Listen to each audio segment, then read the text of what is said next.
getting to the data stack, which I'm sure many of my colleagues who are engineers would, this is what I think they would know well or should know well.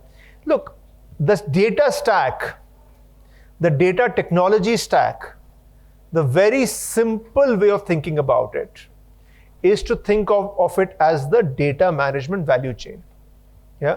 So at a simplest level, there is data acquisition. Yeah, you're acquiring data. Then there is data ingestion. You bring it into some kind of a platform. Then there is some data enrichment, some data cleanup that you're doing. Yeah. And then it goes into a storage. It varies. Sometimes you go into storage and then you do enrichment. So there are two different schools of thought. But here we have shown it as enrichment and then data storage. From what you stored, there is an insight generation. From the insight generation, you have what's called the orchestration. Yeah, that insights or signals, what are called signals, you're taking to the customer. Yeah, and you have a bus. It's like a bus. A bus is taking it there, right? Which is where maybe a Pega comes in. Yeah, and then you have your action. It's either customer-facing applications or you have your back-end systems.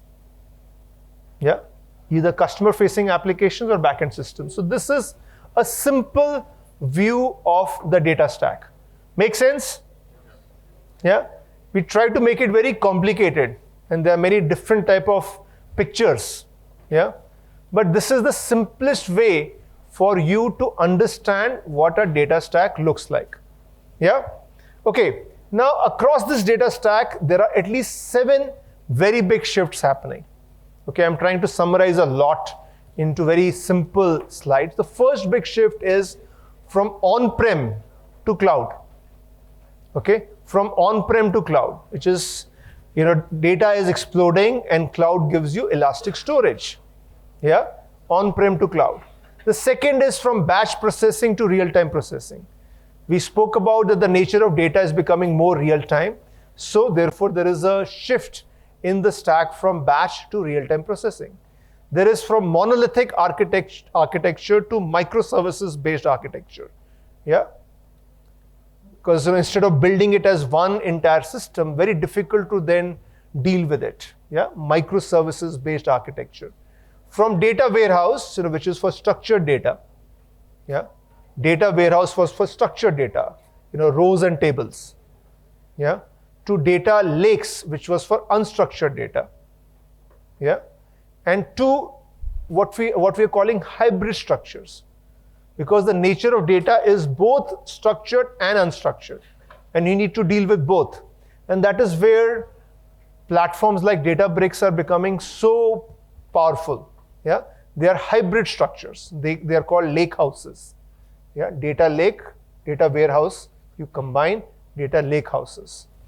Yeah, physical integration to logical integration, we spoke about it.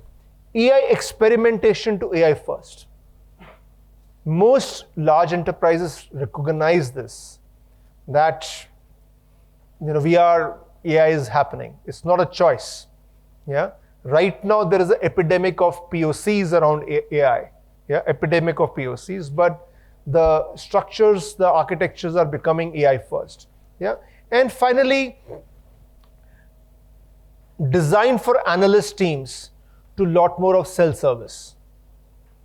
The output, instead of it being something that an analyst will use, yeah, increasingly self-service. Yeah, 7 very, very big shifts that are happening on the modern data stack, and where companies are spending hundreds of millions of dollars. Yeah, and this is also where we play. We play here, on-prem to cloud. We do a lot of work here. We play a lot of work around this storage structures. We do a lot of work around integration. Yeah. So this slide describes a lot of the work we do. Yeah, and where Incido's revenue in data AI as a practice comes from.